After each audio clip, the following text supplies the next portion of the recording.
me to invoke the name of teacher 3 times.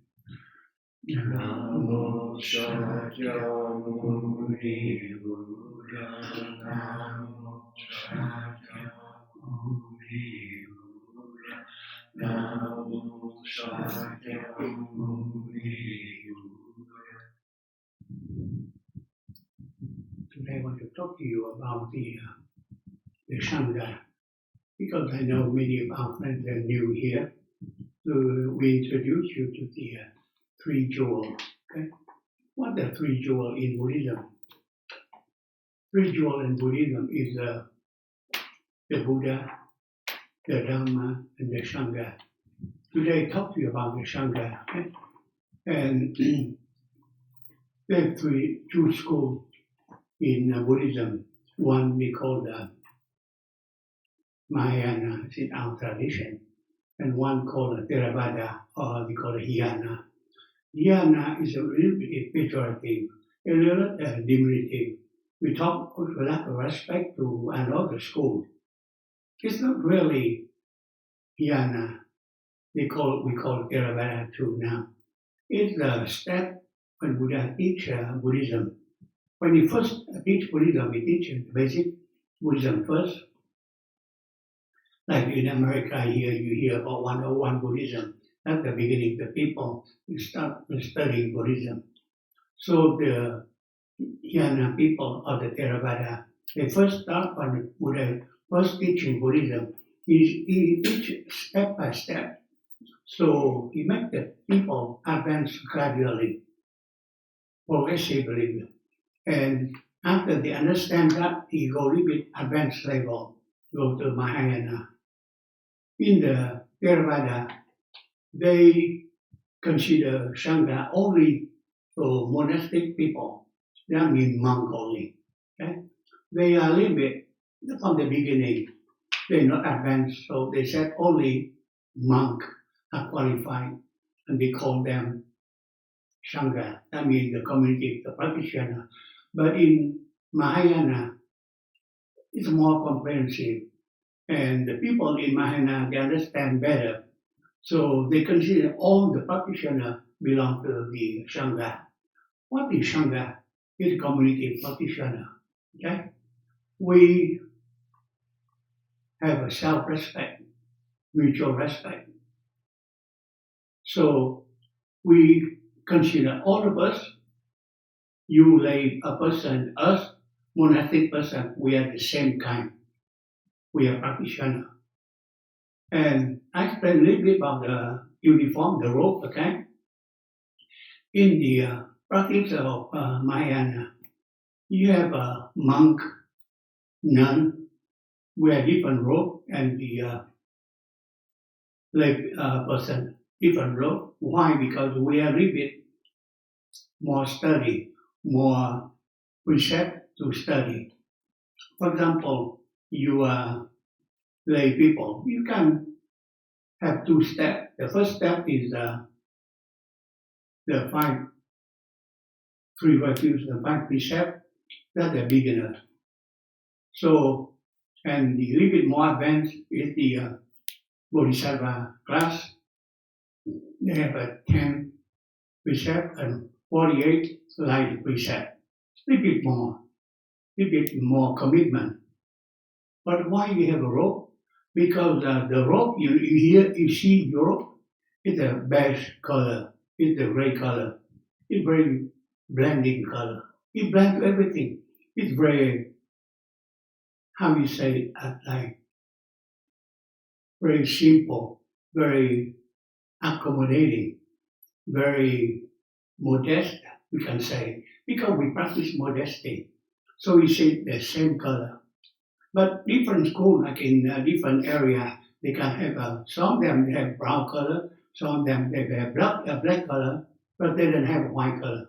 Black color, brown, but mainly it's the gray color. But in Korea, the monk they have a gray color too. Monk have a gray color. Okay, so when you go to Korea, South Korea, you have the monk they wear the gray color too. Okay, the gray color is very brandy color. Okay, you blend to every color. Hey, you practice like a modesty. A very nice of the gray color. In summer, you have a coolness feeling. It feels cool. In winter, feel warm. Okay, the monk we have the yellow color. Okay, but in Tibet, monk they have red color. The different because that for the monk, the monastic. But you see here, me and Master Quang is different. Why different? Because he's not fully ordained yet. So you have a half color here. You wear like a nun. Okay, they have a two color, the gray color and the yellow color. After you become monk fully ordained, he have a color like me. Okay, you have a yellow color. So it's very good the color. Think about that. And I promise this one. After we finish the shrine, the nun will go to Vietnam with order more American size robe for you. Because you know Oriental people, we're not big like you, American. You're big and tall. Okay? Average, you are 6 feet tall, over 6 feet tall. We are about 5'5", 5'6". But so we have to offer. I promise I will get it for you. American size, okay? Tall and big. Okay? We can get up to about 7 feet. You know, we have some monks, they're big, like Quang, Master Quang when he went for his ordination. You see some Vietnamese monks, they're about 6 feet tall. Many of them from the north, you know, they're pretty tall like it. North Chinese, they're very tall too. North Chinese, a lot of them, they're over 6 feet. Like American, okay? Like Japanese now, a lot of them, they are 6 feet tall. Not like before Second World War, First World War, they 5'5", 5'4", 5'3", but now they almost 6 feet, over 6 feet. So we have it. So I promise that we will get maybe more American size robe for all of you, okay? That way we have it. Right now we don't have yet, but we will. We will. We have it custom made because in Vietnam they don't have this one ready made for American side. We have to have them custom made for us. We have to go there and then they order said we want the American side. They said what American side? They said around 2 meters tall, 1 meter 80. I mean 6 feet, 2 meters for like Elder Leon. Now 6'5", 6'3", 6'5" to 7 feet. So we order, we custom made it. I promise that and for all of you. So now we talk about the Sangha. The Sangha community, we practice all together. We practice the same goal. Yeah? We practice loving kindness, loving compassion. We consider ourselves like a family. We practice together. Some people they say, okay, I can practice at home. Yeah, really, you can practice at home. But why you join the Sangha? We want to help each other. You have communication, you have sharing. In Buddhism, this sharing is very good, okay? You practice by yourself, like some people, they said, Buddhist person, they meditate, they're under the tree, they look at their navel, okay? They look at their navel and they meditate. It's not that way. Now they have an idea, engaged Buddhism. I mean, you want the society. We practice together, help each other. We help it. Because the people, they practice Buddhism, they practice a lot of kindness. They're very kind, they're very loving people. It helps the other people. You know, loving kindness is contagious. It's very contagious. It's good. When you're happy, you make the other people happy. When you're kind, you make the other people kind. Okay? The hatred is not natural. Hatred people, they very isolated. They unkind people. So they don't get along with anybody. Even among themselves, they hate each other. So the kind people, the loving kindness people, loving compassion people, they are the one, they are majority. They love each other. They respect each other. That's the engaged Buddhism. You think about it, you practice in Buddhism, practice to help other people. You don't practice just to help yourself. In Buddhism, they believe, oh, you become Buddha, that way you get a pedestal and somebody bow to you. No. Buddha, he said this one.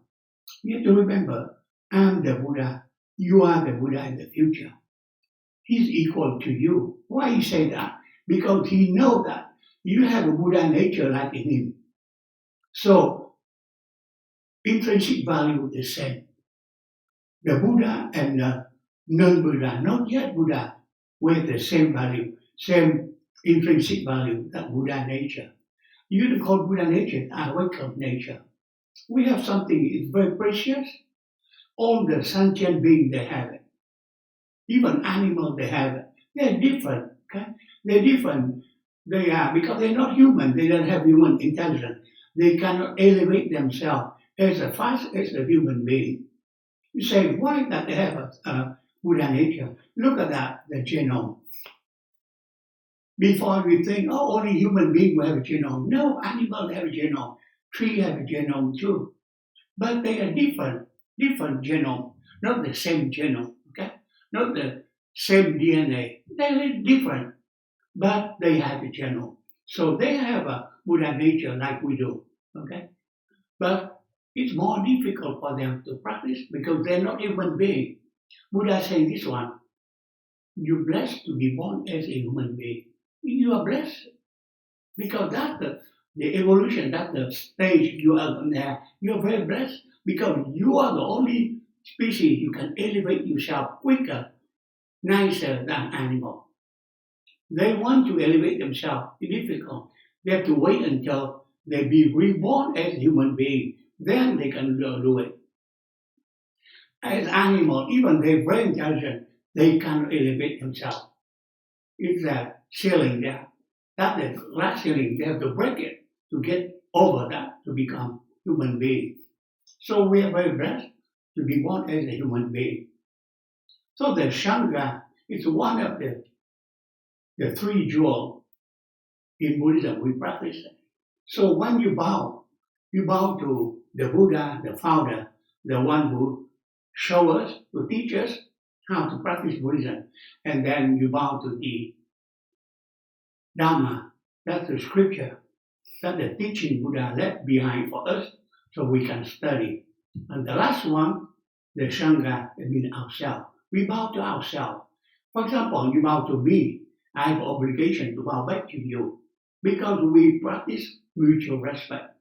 I cannot ask you to respect me if I don't respect you. It's a mutual respect. We respect each other because I know you have a Buddha nature like I do. Okay? So I do respect you. If I want respect, I earn respect. I cannot get respect automatically. Okay? If I don't behave, I don't do it, I don't deserve the respect. So the mutual respect.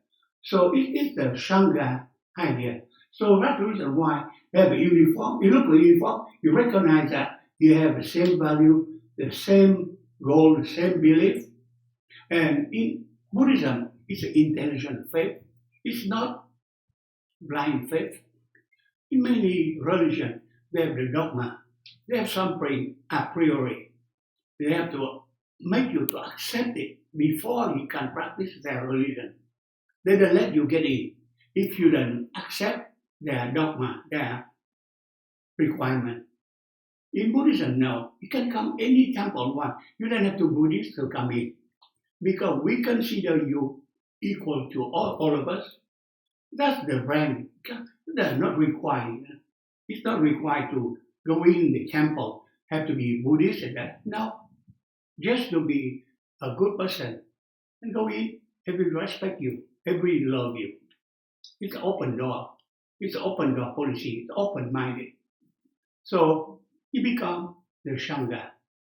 Okay? The Sangha, so we bow to each other. It's no superstition. It's no idolatry. Even bow to the Buddha is idolatry because it doesn't make sense you bow to the statue. It's a plastic, it's a bronze, it's a marble. It's something, it doesn't make sense. Just to show that our gratitude to the founder. That's all. That's very symbolic. Everything in Buddhism is very symbolic. So when you go in the temple, a lot of symbol you don't understand. Please ask the practitioner who've been here before you. They explain to you what it means. Everything is symbolic. Everything is a lesson to remind you how to practice it, to become a good person, to practice awareness, practice mindfulness. A lot of things we do it. We're not aware, we know how we do it. Okay? Like you take a bath. Sometimes you don't understand why you take a bath. Oh, I just get cold water. No. To clean yourself outside, clean yourself inside. Gesture that I clean myself. Out of respect for my people, my neighbor, my family, I clean myself, clean it. I don't smell it. So everybody love me, respect me. Okay? That's a simple. If you understand that, so the bath make meaning to you. I go in there, I enjoy it. It make me clean, and the people love me because I'm clean. I clean outside, clean inside. I practice self-respect. So that's the thing that. So when you eat, aware why you eat, get the energy to recharge my battery. I become a healthy person. I get good health, so I can live happy. I can have a good health. Just not have to absorb, to gulp it down, to swallow it down. No, I enjoy it. I taste it, and I appreciate the cook. I appreciate the farmer, the rancher, every people. They make the food for me. I appreciate it. So you practice love. So everything you do, you are aware of what you're doing. Okay? You pay taxes. You're grateful. I'll be able to pay taxes. Without taxes, the government, the local government cannot take care of me, cannot maintain the road, cannot have a police to protect me, everything. So we pay tax. You feel happy. You're not grouchy about paying tax. You don't try to cheat not to pay taxes. You pay willingly. I pay my part. So everything you do it, you are aware of that. You look at the policeman, you're grateful to him. Because he's the one who protects us. He maintains the discipline on the street, everything that, and make we have comfortable life.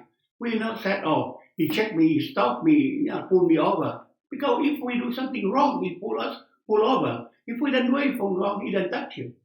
Even when he pull over, he salute you and he present you professionally before he stop you.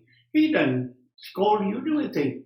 He just tell you why he stopped you, why he pull you over.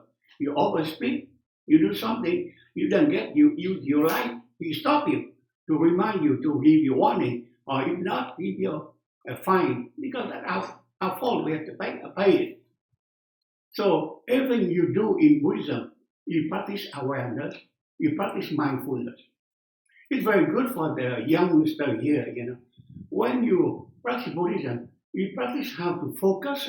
You focus well, you study very well. Okay? It's a concentration. Everything you practice is concentration. It's a practice. And you learn it. The more you focus, the better you learn. You concentrate better. You appreciate your teacher, appreciate your friend, your classmate, and you enjoy the learning. Enjoy, the discipline in the class, the sport you play. Everything is awareness. So if you practice Buddhism, you study much better. Sometimes you see some people, they study only 1 hour and they assimilate a lot. Some people study for 5 hours, don't remember anything because that person doesn't concentrate when they study. When they study, think about cell phone, about email, about or something, they don't concentrate it. But the person who concentrates, that kind study, concentrate, they absorb very well. When you go to class, you listen to the teacher and take on the teaching in and understand very quickly. So if you practice Buddhism, it's good for you. And the nice thing about practicing love, you love your student, you love your classmate, and you love your father, your mother, or neighbor. So you practice love. So Buddhism is really good for you. Okay? Good for you, make you a good person, a better person. That's a Buddhism. Okay? And if you think about that, the more you practice, the better you are. So I talk about that, the Sangha. Okay? If you have something you don't understand, you can ask the elder or can ask the monk, Master Quang, or you ask me or any of the people who've been here before. They can help you, can explain to you. A lot of symbols, why we do it, what it means, even the color, it has some meaning. Okay, so you practice, you understand that. And practice Buddhism doesn't require a lot of time. 10, 15 minutes a day, quality time. You just think about that, practice that. You will benefit from the practice. It doesn't have to be hours or days. 10 minutes, 15 minutes. And the awareness and the mindfulness is very good. It's a meditation. When you drive, you practice awareness, that's defensive driving. Okay? If you don't pay attention, you can have a car wreck, you can have an accident. If you practice with mindfulness, you have no car wreck, no accident. So it's very good for you. Even cooking, when you cook it with love, with concentration, with awareness, mindfulness, you cook very well. And the people, they eat it, they feel it. They feel the cook is good because it has love in there. And the person who cook, your mother, your wife, or somebody, your husband cook, you feel that person pay attention in the cooking. So the quality of the food is very good. Because they do with awareness, with mindfulness, so have a quality in there. You'll feel it. That's the Buddhism. That's Buddhism. Everything you do it, you practice Buddhism. Just practice that time. That's the Buddhism already. That practice, that meditation already. Some people may think, oh, I meditate only, I sit down and I meditate. No. Meditation every time. You practice awareness and mindfulness, that's a meditation. That's a meditation. If you go to the bathroom to relieve yourself, say, okay, I eliminate all the bad things out of my body. After that, I eat a good food to recharge my energy. And you think about that. So the elimination, the bathroom, have some meaning to you. And after you eliminate that, we keep the bathroom very clean because you respect the next person who use it. You go to some public bathroom, some people, they don't pay attention. They make it very messy. They have no respect for the second user. If they have respect for the second user, keep that clean. Clean it before get out. That's a good person. Okay? And in this country, I have to say, we have a lot of civility. You go to the other country, it's terrible. Go to India, the bathroom is a nightmare. It's so dirty. It's unbelievable. I went there many times. It's scary when you go to their bathroom. It's scary. I tell them, you go to America, you go to fast food restaurant, so clean. You go to McDonald's, the bathroom very clean. Extremely clean, you never have it. But go to their bathroom, it's a nightmare. It's a nightmare. Because the people, they don't care. They don't practice awareness. They practice mindfulness. It's terrible. And they don't respect themselves. They respect the other people. If they don't respect themselves, how can they respect the other people? In here, we're good. In here, we're driving. Sometimes we see the traffic that, but still we respect the traffic law. You go to the communist country, they don't respect traffic law. You go to China, go to all the communist country, the traffic is terrible, terrible. It's scary because nobody cares about red light or green light. As I went to China, I said, you don't respect red light? That's no, we don't drive. We don't care about red light. I said, it protects us, it protects the other people. One guy, he's a driver for us, a group of tourists. He come in, he expect us to give them a tip. We don't give. He said, we don't give to him. He get very angry. He said, why? He said, you are careless driver. I said, I bring you back soon. He said, no, you risk our life, you risk the other people's life. The way you drive is terrible. You don't stop a red light. You don't do anything. You ride like a crazy guy, kamikaze. We don't want the kamikaze guy to drive for us. Drive somebody, drive carefully. And he didn't get the tip. He get angry. He thought we tip him. He said, no, we didn't tip you. because you don't deserve it. They don't understand the civility, the thing about that. In this country, people, they nice, the driver, and everybody respect the traffic law. In the communist country, you go to Vietnam, my country before, they don't respect the traffic law. Come down the plane, go to out the airport, it's terrible. Chaotic. They don't respect at all. I said, that's so scary. I said, I used to live in America and we respect the traffic law.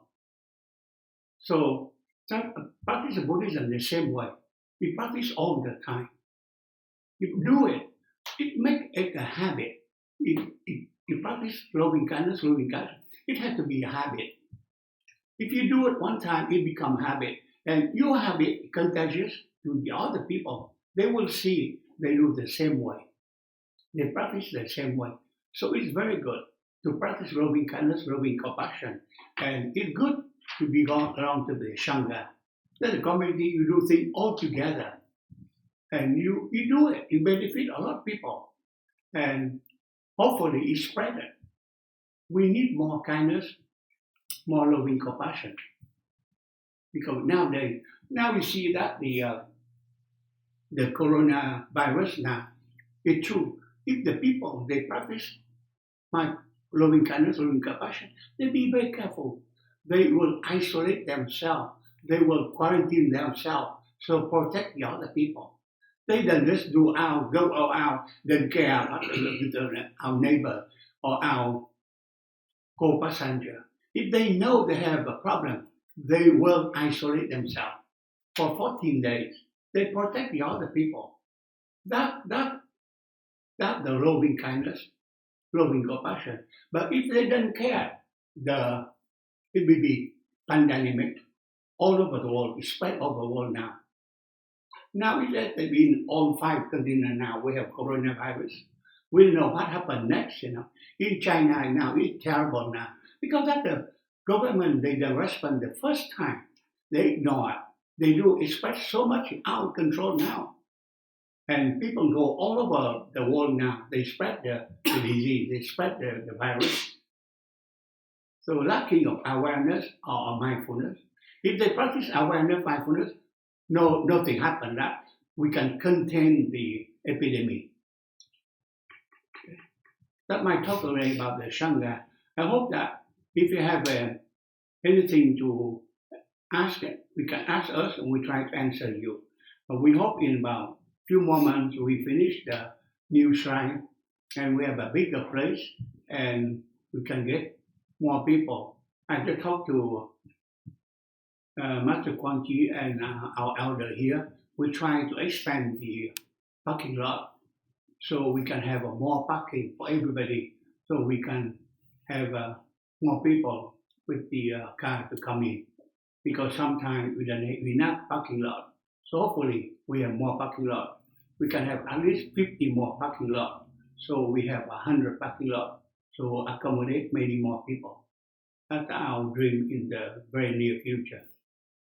Okay. So my talk today about the Sangha. If any question, I try to answer your question.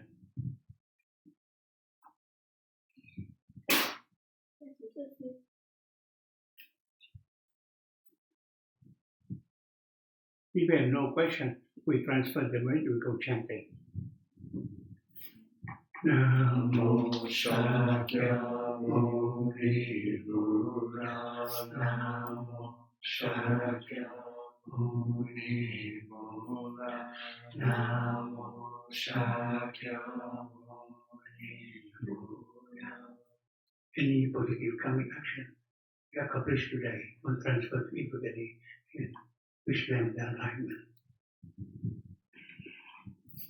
Now we chant the Medicine Buddha with our new member. Medicine Buddha, another Buddha, and he's a physician. And now with the corona going, we chant that. Mostly here, the Medicine Buddha, what he does, he teaches how to practice loving compassion, loving kindness. The Medicine Buddha, the Buddha is a physician. He treats emotional problem. He makes our physical illness too. So we try to chant it. We chant at the month of January, the medicine Buddha. That through the calendar January.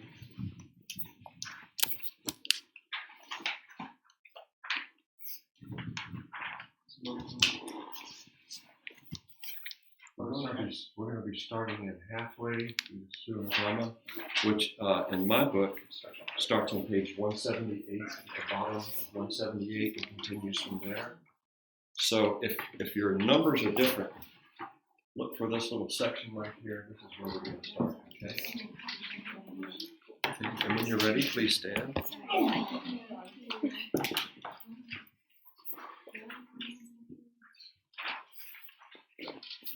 So we'll do up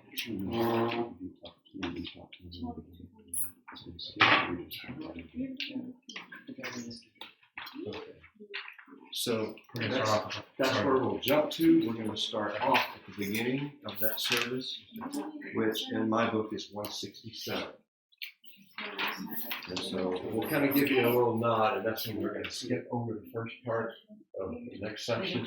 So hopefully you can follow it.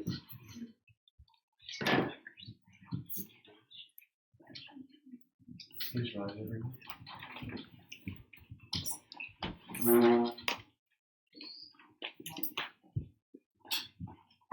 Now we're going to the first part.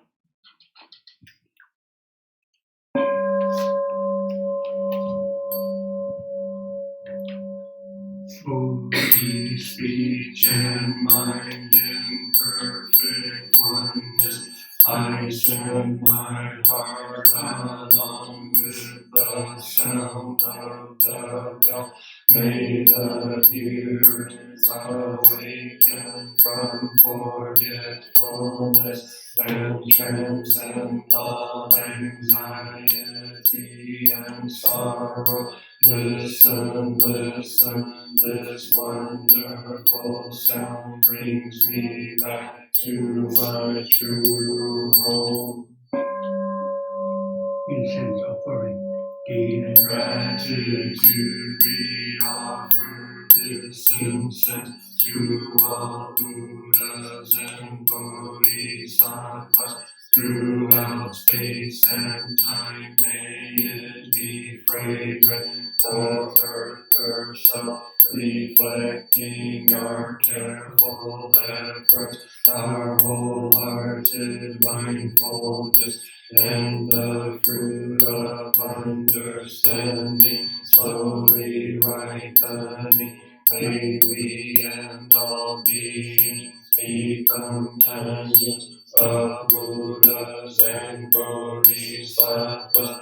May we awaken from forgetfulness and realize our true home.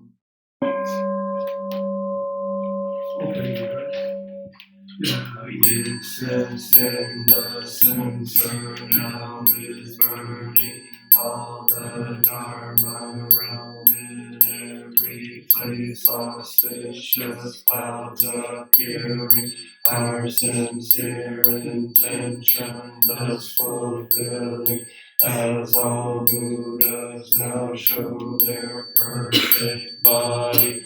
Homage to the incense cloud canopy, Bodhisattvas and great Bodhisattvas. Verses to bow in. We bow together.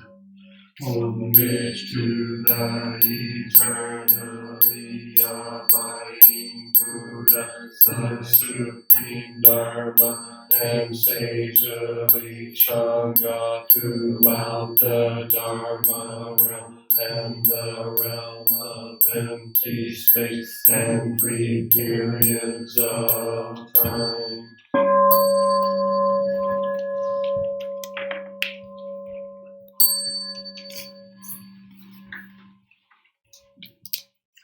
Homage to the fundamental teacher Shakyamuni Buddha, Maitreya honored future Buddha, Manjushri, great wisdom, Bodhisattva, universal, great conduct, Bodhisattva, all dharma guarding Deva, Bodhisattva, and the magic mountain assembly of Buddhas and Bodhisattvas.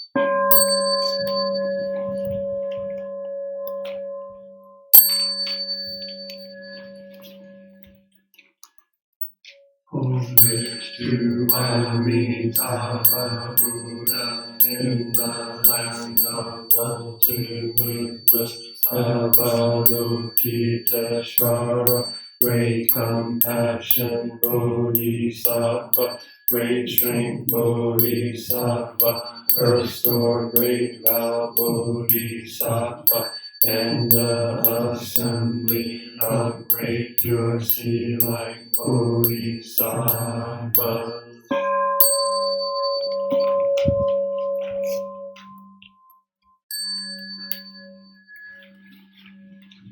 Please sit down.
harness themselves in their actions, speech, and thoughts. They incur increasing amounts of evil karma, never willing to benefit and forgive others. They scheme to harm one another. Instead, they pray to the spirits, mountain, forest, trees, and graves. They kill living beings in order to make sacrifices of blood and flesh to the yaksha and rakshasa. The names of their enemies and make images of them and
We bound together. Go to the 3 refuges on page 185 of Venerable. Skip the rest.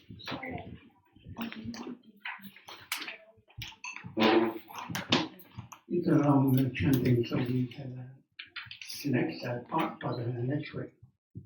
Now we bound together the 3 refuges. I take refuge in the Buddha, the one who shows me the way in this life. I take refuge in the Sangha, the way of understanding and of love. I take refuge in the Sangha, the community that lives in harmony and awareness.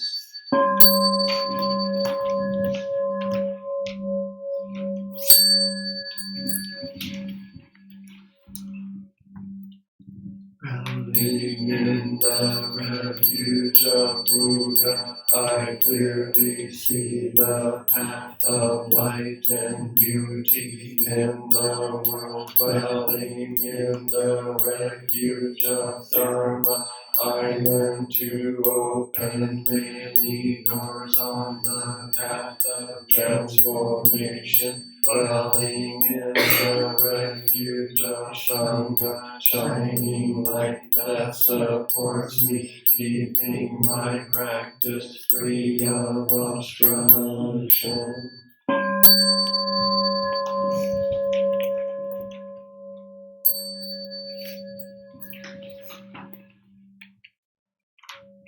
Taking refuge in the Buddha in myself, I aspire to help all people recognize their own awakened nature, realizing the mind of love, taking refuge in the Dharma in myself. I aspire to help all people fully master the ways of practice and walk together on the path of liberation, taking refuge in the Sangha in myself. I aspire to help all people build for full community, to embrace all beings and support their transformation.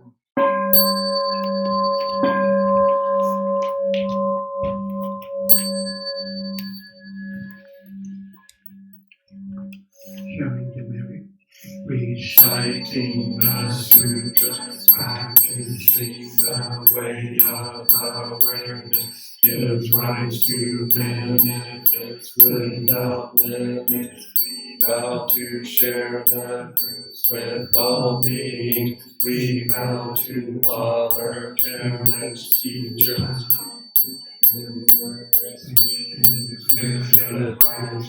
who give guidance and support all